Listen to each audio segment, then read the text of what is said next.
में 2 के हैं, एक जास्कर में है, एक इधर है। तो यहाँ का जो वाटर मैनेजमेंट सिस्टम है, पानी देने का जो तरीका है, क्योंकि यहाँ पर वाटर की थोड़ा स्कैर्सिटी है। जैसे आप लोग जानते हैं कि इस प्लेटू पे पानी की थोड़ा स्कैर्सिटी मीन कमी है यहाँ पर। तो उस कमी को पूरा करने के लिए कुछ टेक्नोलॉजीज़ होते हैं जहाँ से हम पानी को वेस्ट किए बगैर प्लांट के रूट तक पहुँचाते हैं। तो उसमें से एक सिस्टम है आपका माइक्रो इरिगेशन सिस्टम। क्या?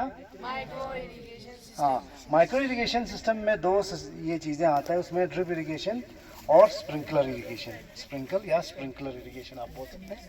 2 सिस्टम आता है। एक जो पाइप के अंदर पानी जाएगा, पानी जाके पाइप से बूंद बूंद की तरह आएंगे और हर प्लांट में ड्रॉप ड्रॉप वाटर आएंगे, ठीक ना। और जितना पानी की ज़रूरत होगा उतना ही पानी आएंगे।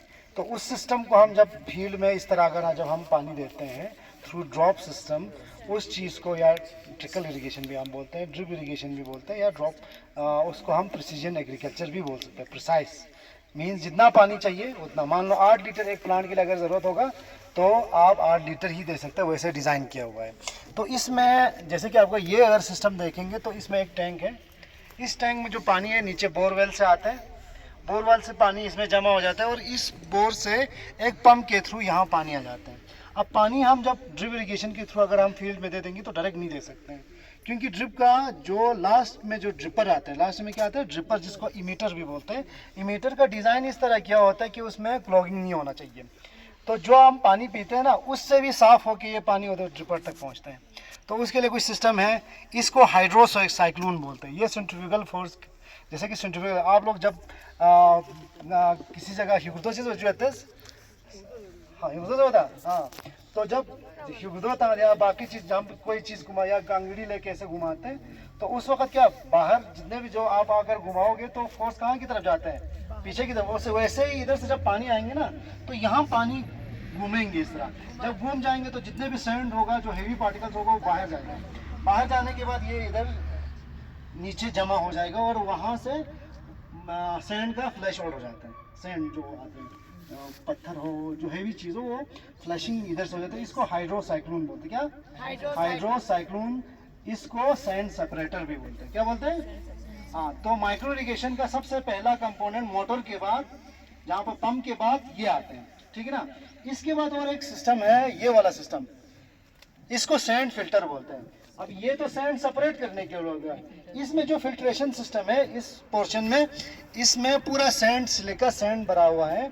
तो जितने भी जो बायोलॉजिकल इम्प्योरिटीज, मान लो आपने पानी इसमें जमा कर लिया तो ऊपर क्या अल्गल ग्रोथ होता है, बाकी लीव्स आ जाते हैं। तो बायोलॉजिकल इम्प्योरिटीज जो पानी से भी हल्का हो लेकिन सेंट्रीफ्यूज से ये बाहर नहीं जा सकते हैं, तो वो क्या होता है, इसके ऊपर जाता है। इसके ऊपर पूरा पाइप है, पाइप का सिस्टम है, मशरूम सिस्टम बोलते हैं। मशरूम की तरह वो इस तरह ये है, आगे गोल गोल करके। तो वहाँ से पूरा सारा पानी उधर आ जाता है और ऊपर से पानी नीचे सिल्ट डाउन हो जाता है और बीच में पूरा सैंड है, ब्यामा जिसको हम बोलते हैं सैंड। तो वो सैंड क्या, उसके ऊपर सारा बायोलॉजिकल इम्प्योरिटीज इसके ऊपर क्या हो जाता है, बैठ जाता है और पानी साफ होके चला जाता है इसमें, है ना।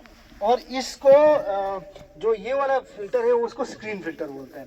अब ये इसमें तो सैंड सेपरेट हो गया आपका, इसमें आपका बायोलॉजिकल इम्प्योरिटीज सेपरेट हो गया। अब मान लो उससे भी छोटे पार्टिकल्स है जो पानी जो इस सैंड्स के बीच में से भी निकल गया, मान लो निकल गया, तो इसमें जो फिल्टर है, इसमें पूरा मैश है, जाली है। उस जाली का जो साइज वो 100 माइक्रोन के अंदर है। 10⁻³ हो गया ना, माइक्रोन क्या 10⁻⁻6 हो गया ना, तो उसमें 100 अगर कर देंगे 10⁻⁻4, हाँ -4, उतना साइज छोटा जो पार्टिकल्स है वो इसमें फंस जाएंगे। फिर जो प्योर पानी है वो यहाँ से जाते हैं फील्ड में। और ये वाला जो सिस्टम बना है ये बिल्कुल यूनिक है, ये किसी जगह आपको दिखाई नहीं देगा। ये होगा सेंटर मैनेजमेंट सिस्टम, मतलब यहाँ से ही सारा चीज़ें मैनेज होता है। मान लो उस फील्ड को अगर पानी छोड़ना होगा ना, फिर यहाँ से जब पानी जाएंगे तो हमें क्या करना है, इस वॉल को मान लो ओपन कर दिया तो उस फील्ड को पानी जाएगा, ठीक ना। और अगर इस फील्ड को अगर पानी देना है तो मुझे उधर जाने की ज़रूरत नहीं है, इसको बंद करो, इसको खोल दो। उस फील्ड को अगर मुझे पानी देना है तो वो वाला खोल दो। ये वाला सिस्टम कहीं नहीं बनाता, ये यहाँ थोड़ा यूनिक बनाया था तो ये चीज़ें यहाँ पर हैं। तो वैसा करके फिर इसके बाद जब फील्ड में पहुँचते हैं तो फील्ड में आपको जब मैम यहाँ पर ऑर्गेनिक फार्मिंग और इसके तो बीच में एक पाइप आएगा, उस पाइप पे ऊपर ड्रिपर है, तो वो ड्रिपर हमें पाइप पे छेद करके इंस्टॉल करना होता है। यहाँ पाइप के अंदर ही मैं दिखाऊंगा, कनौर में हो, पाइप के अंदर ही सारा सिस्टम होता है। तो वहाँ से पानी बूंद बूंद, मान लो अगर यहाँ पर एक ड्रिपर होगा, यहाँ पर एक ड्रिपर होगा, दो जगह, तो यहाँ से पानी ना आएगा, यहाँ से भी पानी आएगा, और प्लांट के नज़दीक ही होगा, बीच में कोई पानी नहीं होगा। तो उस वजह से फ़ायदा क्या है कि इसका एक तो पानी का बचत हो गया, दूसरा बीच में जब पानी नहीं जाएगा तो वहाँ से कोई वीड्स का ग्रोथ नहीं होगा। तो ये इसका एडवांटेज है। और ड्रिप का आप ये देख लो, ड्रिप का अगर एडवांटेज हम अगर देखेंगे तो ये मान लो आपके पास बिल्कुल अंडुलेटिंग किसकी होता है, वो खबर जिसमें बिल्कुल वो प्लेन अगर ये नहीं होगा ना, जैसे कि वो जो ये स्लोप है या बाकी नॉर्मल लैंड है जिसमें प्लेन नहीं किया होगा, उसमें भी ड्रिप से आप आराम से बिल्कुल मैनेजमेंट किए बगैर आराम से पानी दे सकते हैं। एक तो ये एडवांटेज है इसका। दूसरा, वाटर जितना चाहिए उतना प्लांट को देना है, उससे ज़्यादा नहीं जाएगा। तीसरा ये कि फर्टिगेशन, मान लो आपको प्लांट को कोई न्यूट्रिएंट देना होगा, आपको उसको कोई ग़िज़ा देना होगा, तो इसमें आप भर दो, फिर वहाँ से कंट्रोल सिस्टम है वो यहाँ से सक्शन करेगा। बर्नौलीज़ थ्योरम जो आप लोगों ने पढ़ा होगा, इस प्रिंसिपल पे ये चीज़ें चलते हैं। तो वैसा करके फिर इसमें पानी आके क्या हो जाता है, इसमें मतलब घुल के आपको फील्ड तक पानी पहुँच जाता है। तो ये इसका एडवांटेज है। दूसरा, मान लो अगर इन फील्ड को अभी आप इमेजिन करो, ये जितने भी फील्ड हैं इसको पानी देने के लिए कितने बंदों को रखना पड़ेगा। वहाँ देखो, यहाँ देखो, यहाँ देखो, कम से कम ये 20-30 कनाल की जगह है, तो कम से कम 10 बंदे तो चाहिए पानी देने के लिए। ये एक बंदा ऑपरेट करता है, ठीक ना, हो गया ना। तो इसमें लेबर इंटेंसिव काम नहीं हो गया। मान लो आप लोगों को कोई रिसर्च करने की शौक़ हो, फार्म बनाने की शौक़ हो, लेकिन आपके पास अगर बंदे नहीं होंगे, जैसे कि मैं अपने घर में कोई एक वॉल ऑन करता हूँ तो पानी आ जाता है आराम से फील्ड में, तो ज़रूरत नहीं, अगर आप नाश्ता करते करते भी पानी भी दे सकते हैं।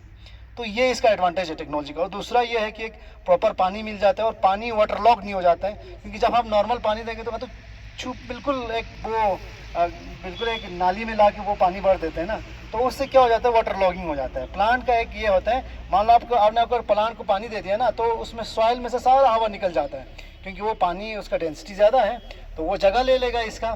तो उस वजह से क्या हो जाता है कि प्लांट थोड़ा कमज़ोर हो जाता है। इसमें क्या है कि वाटर लॉक नहीं हो जाते हैं, और पानी का जो फील्ड का है, फील्ड कैपेसिटी बराबर भी होता, आप लोग क्या बोलते हैं उसको, शर्पा खुशी वो बराबर है, जिसमें से पानी भी ना निकले, वो हाथ के साथ चिपक भी ना जाए और उसमें पानी हो, तो उसको बराबर बोलते हैं आप इसमें बल्टी ज़बान में, और इंग्लिश में उसको फील्ड कैपेसिटी बोलते हैं, फील्ड कैपेसिटी। तो फील्ड कैपेसिटी मेंटेन होता है इसमें, ठीक ना। तो ये सब एडवांटेज है। और दूसरा ये है कि जहाँ पर भी मान लो इधर से आपको कहीं जगह अगर पानी ले जाना हो तो कोई लॉस नहीं है। अगर हम मान लो अगर चैनल के थ्रू हम ले जाएंगे तो उसमें किसी जगह से सीपेज हो जाएगा, किसी जगह से निकल जाएगा, किसी जगह से अगर जब सूरज पड़ जाता है तो यूपो ट्रांसपोर्टेशन हो जाएगा, वो सारा लॉस बच जाता है, मतलब बच जाता है इसमें। तो ये इसका एडवांटेज है। ये माइक्रो इरिगेशन का ओवरऑल सिस्टम है। इसमें सबसे पहले क्या आ गया, टैंक आ गया, टैंक के बाद आपका एक मोटर है, मोटर के बाद आपका सैंड सेपरेटर हाइड्रोसाइक्लोन है, फिर इसके बाद सैंड फिल्टर है, फिर इसके बाद ये फर्टिगेशन टैंक हो गया, ये स्क्रीन फिल्टर हो गया। ये जितने भी जो सिस्टम है वो कंट्रोल वॉल है, और जितने भी जो सिस्टम जो बना है वो HDP पाइप का, हाई डेंसिटी पॉलीइथिलीन का बना हुआ है, ठीक ना। तो इसमें हाँ, ये हो गया हमारा टेक्निकल पार्ट, और दूसरा आ गया कि मैनेजमेंट वाला पार्ट भी आ गया। अब तीसरा, इसमें अगर हम एज ए बिजनेस अगर ये करते हैं, तो जैसे कि मेरा अभी जो फार्म है logic Ladakh organic initiative consultancy, हम लोग इसका डिज़ाइन भी करते हैं और इसको इंस्टॉल भी करते हैं, और इसका कुछ DPR बनाना होगा, प्लानिंग जो भी चीज़ें होगा वो चीज़ बना के दे देते हैं। तो इन फ्यूचर आप लोगों को अगर इसी फील्ड में अगर ये करना होगा, तो क्योंकि लद्दाख तो इतना बड़ा है, कारगिल आप देखो ना कितने जगह अभी खाली पड़ा हुआ है, इन सबको आबाद करना है, तो कितना इंजीनियर चाहिए अभी इसमें, बहुत सारे इंजीनियर चाहिए ना। तो हम देखते ही नहीं असल में, स्कोप देखो ना कितना, हमें नौकरी करने की ज़रूरत है नहीं है एक्चुअली, ठीक ना। अब कभी आप लोग इसराइल जाओ, फिर देखो ऐसा कोई बैरन लैंड आपको दिखाई नहीं देगा, या कोई अगर ज़ियारत पे भी जाएंगे ना तो आप लोग देख लो, अभी ईरान में भी बहुत सारे ग्रीनरी बढ़ रहा है। तो ये चीज़ें हैं जो हम कर सकते हैं, ठीक ना। ये एक बिजनेस पार्ट से भी कर सकते हैं, टेक्नोलॉजी की पार्ट से भी कर सकते हैं, और फार्मर बन के भी इसको हम यूटिलाइज कर सकते हैं।